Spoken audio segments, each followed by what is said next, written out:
Hello everyone, welcome to UGC NET super coaching. मेरा नाम है शुभम तिवारी और 10 मिनट मास्टरी में आपका स्वागत है। आज के इस वीडियो में हम समझने की कोशिश करेंगे फाइनेंशियल मैनेजमेंट में जो कैपिटल बजटिंग हमने स्टार्ट करी थी।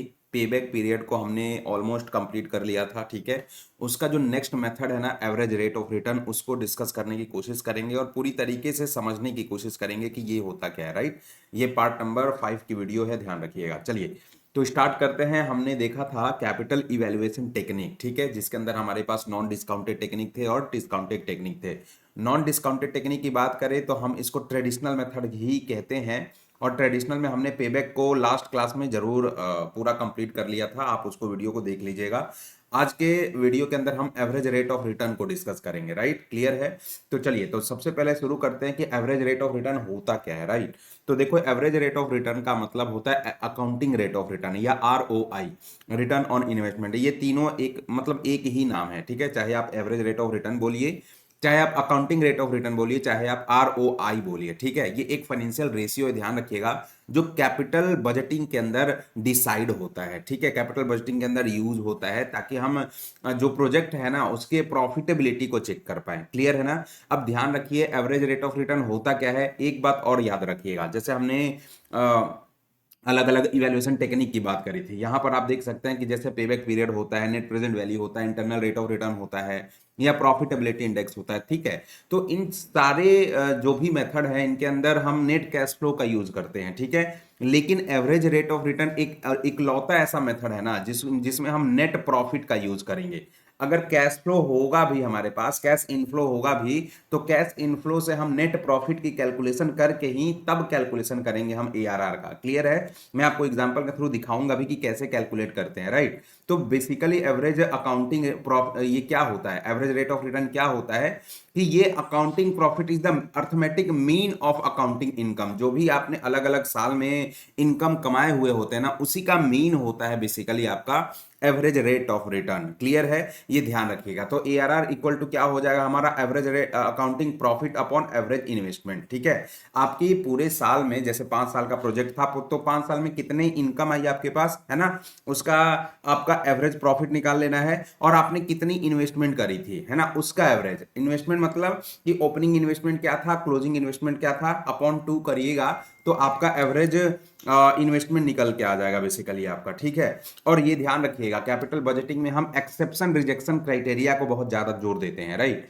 तो जैसे हमने पेबैक पीरियड की बात करी थी, तो पेबैक पीरियड में जो लोअर पेबैक पीरियड था ना, वो उसको फेवरेबल माना जाता था, उसी को सेलेक्ट किया जाता था, ठीक है। लेकिन यहां पर जब हम ARR की बात करेंगे तो जिस प्रोजेक्ट का हायर ARR होगा उसी को प्रेफर करेंगे। क्लियर है? एक क्वेश्चन के माध्यम से दिखाऊंगा कि आपको कैसे कैलकुलेट करना होता है, लेकिन उससे पहले अलग अलग फॉर्मूला मैं आपको बता देता हूं कि अगर मान लेते हैं कि profit after tax and depreciation are given.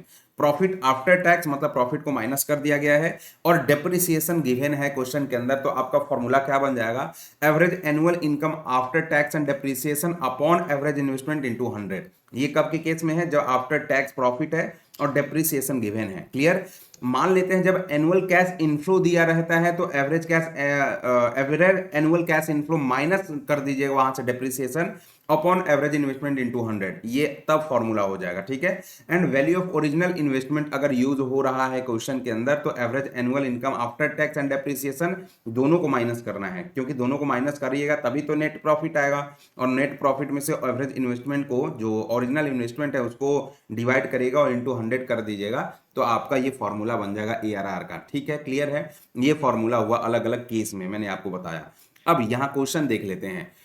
Question में बोला जा रहा है कि if a project is costing 40,000, project का जो कॉस्ट है 40,000 का है, और earning before depreciation and tax, है ना। डेप्रिसिएशन और टैक्स मतलब ये ध्यान रखिएगा रॉ प्रॉफिट है, एक तरीके से मान सकते हो कि जो कॉस्ट है ना 40,000 का है, और जो भी आ रहा है इससे, लेकिन डेप्रिसिएशन टैक्स को माइनस नहीं किया गया है। क्लियर है? तो जो भी प्रोजेक्ट से आ रहा है वो पहले साल 10,000 का है, 12,000 का, 14,000 का, 16,000 का और 20,000 का है। मतलब 5 साल लाइफ है, और 5 साल में अलग अलग हमारे पास ये इनकम आ रही है। टैक्स रेट को हमने माना है कि 50% है, तो डेप्रिसिएशन को चार्ज किया गया है स्ट्रेट लाइन बेसिस के ऊपर, राइट। तो ARR क्या होगा, एवरेज रेट ऑफ रिटर्न क्या होगा, चलिए सबसे पहले निकाल के दिखाते हैं हम आपको। एवरेज रेट ऑफ रिटर्न का जो फॉर्मूला था हमने आपको बताया कि average income upon average investment into 100, यही बताया था।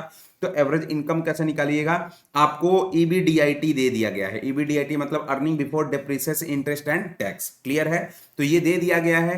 तो पहले साल में 10,000 है, यहां देख सकते हैं 10,000, 12,000, 14,000, 16,000 और 20,000, पांचों साल तक 20,000 है। अब आपको सबसे पहले डेप्रिसिएशन माइनस करना है, क्योंकि डेप्रिसिएशन हमारे पास रॉ वो सारे इनकम है ना, डेप्रिसिएशन हमें नॉट नेट प्रॉफिट चाहिए। तो डेप्रिसिएशन चार्ज किया गया है एनुअल स्ट्रेट लाइन के बेसिस के ऊपर। तो डेप्रिसिएशन का फॉर्मूला क्या हो जाएगा, cost minus salvage value upon life. तो कॉस्ट कितनी है मशीन का, वो 40,000 है। सेल्वेज वैल्यू कितना, 0 है। लाइफ कितनी है, 5 साल का है। तो हमने डेप्रिसिएशन 8,000 का निकाल लिया है, ठीक है। तो डेप्रिसिएशन 8,000 का निकाल लिया है, सब में से 8,000 आप माइनस कर दीजिएगा, जो बचेगा तो ईबीआईटी आएगा आपका, earning before interest and tax, ठीक है। ईबीआईटी आएगा तो ये ध्यान रखिएगा 2,000, 4,000 जो भी माइनस करने के बाद हमारा अमाउंट बचा है वो निकल के आ गया। अब टैक्स जो लगाया गया है 50% का, तो टैक्स आपका 50% का है। तो जो 2,000 का 50% 1,000 हो जाएगा, ये 2,000, ये 3,000, ये 4,000 और ये 6,000, ठीक है। तो लास्ट में हमारे पास जो प्रॉफिट निकल के आ रहा है, प्रॉफिट आफ्टर टैक्स, वो लास्ट में 1,000, 2,000, 3,000, 4,000 और 6,000, ठीक है। ये देखो अगर पेबैक पीरियड होता ना तो हम इस अमाउंट पे कैलकुलेशन कर रहे होते, लेकिन चूंकि एआरआर है, नेट प्रॉफिट हमें चाहिए होता है। तो नेट प्रॉफिट हमारे पहले साल का 1,000 है, 2,000 दूसरे साल का, 3,000 तीसरे, चौथे का 4 और पांचवे का 6, ठीक है। इस पे कैलकुलेशन होगी एवरेज रेट ऑफ रिटर्न का, क्लियर। तो हमने अर्थमेटिक मीन देखो यही तो निकाला है। मीन आपको क्या होता है कैलकुलेट कर लिया, सबको प्लस करके और अपॉन 5 कर दिया, क्योंकि 5 साल हमारे लाइफ है। तो आपका एवरेज जो इनकम है 3200 का आ गया, ठीक है। और एवरेज इन्वेस्टमेंट हमने कैलकुलेट कर लिया। एवरेज इन्वेस्टमेंट में हमने शुरुआत में प्रोजेक्ट को खरीदा था 40,000 में, सेल्वेज वैल्यू तो कोई दी नहीं रही है, तो 0 हो जाएगा अपॉन 2। तो आपका 40,000 अपॉन 2 करोगे तो 20,000 ये आ जाएगा।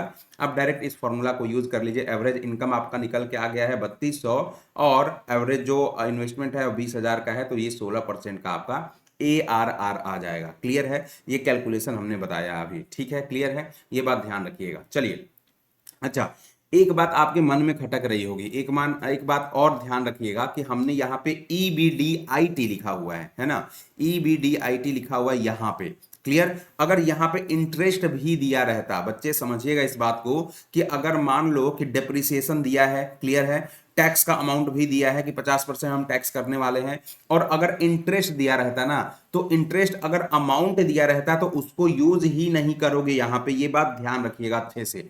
उसको इंटरेस्ट का जो भी अमाउंट है आप एकदम दुल्हन के जैसा उसको सजा के रख दीजिएगा कि आपको हम यूज नहीं करने वाले हैं। क्यों, क्योंकि इंटरेस्ट जो है ना वो चार्ज है फाइनेंस का। ये हम कॉस्ट ऑफ कैपिटल बजटिंग पढ़ रहे हैं, हम प्रोजेक्ट की यहाँ कॉस्टिंग निकाल रहे हैं, ठीक है। तो इंटरेस्ट कॉस्टिंग में हम डिफरेंट सोर्स ऑफ फाइनेंसिंग को यूज करते हैं ना, तब हम वहां डेट के लिए इंटरेस्ट को हम यूज करते हैं, राइट। तो इंटरेस्ट अगर दे भी, याद रखिएगा क्वेश्चन के अंदर अगर कैपिटल बजटिंग में इंटरेस्ट दे भी तो आप उसको माइनस मत कर दीजिएगा, आप इसका ट्रीटमेंट मत करिएगा।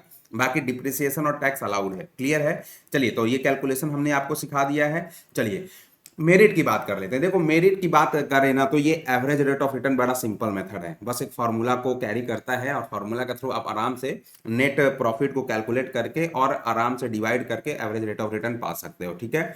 दूसरी बात, whole life of the project को कंसीडर करता है। क्यों, क्योंकि जब हम पेबैक पीरियड को चेक कर रहे थे तो पेबैक पीरियड में हम ब्रेक इवन तक आके रुक जा रहे थे, उसके बाद कि हमें प्रॉफिटेबिलिटी से मतलब नहीं होता था। लेकिन ये एवरेज रेट ऑफ रिटर्न जो है ना whole life of the project को कंसीडर करेगा, ठीक है, क्लियर है। प्रॉफिटेबिलिटी को टेस्ट करता है, प्रॉफिटेबिलिटी को टेस्ट करता है, क्लियर है।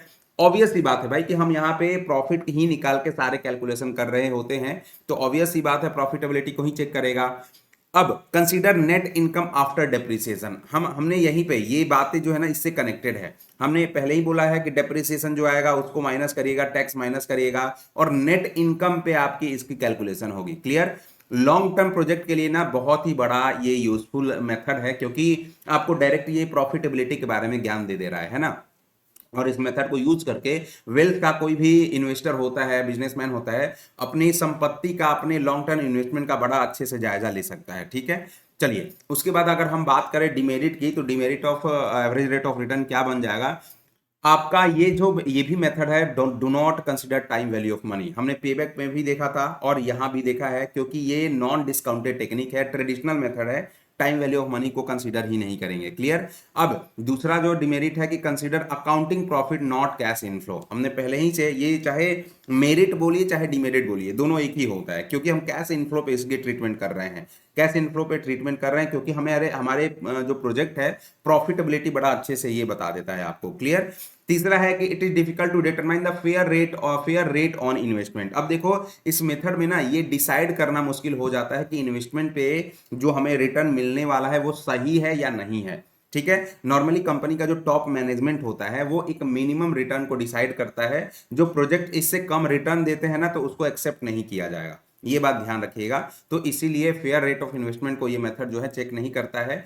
चौथा है, लास्ट है कि concept of investment and income are vague. अब होता ये है कि जो इनकम और इन्वेस्टमेंट में ये कंसेप्ट है, ये जो वर्ड है ना, इस वर्ड को यूज किया जाता है इस ARR के मेथड में, लेकिन इनका क्लियर मीनिंग नहीं है, जो इस वजह से हमारे इस मेथड को लगाने में कंफ्यूजन और अनसर्टेनिटी जैसे सिचुएशन पैदा हो सकते हैं। तो ये इसका डिमेरिट है। ठीक है। तो ARR को हमने पूरी तरीके से समझ लिया है। बाकी नेक्स्ट जो है हमारा NPV है। NPV की वीडियो चाहिए अगर तो कमेंट जरूर करिएगा हमें। क्लियर। कैसी लगी वीडियो लाइक करिएगा, कमेंट करिएगा, सब्सक्राइब कर दीजिएगा चैनल को और बताइएगा कैसी लगी आपको वीडियो, फिर हम नेक्स्ट वीडियो आपके लिए लेके आएंगे। Thank you very much.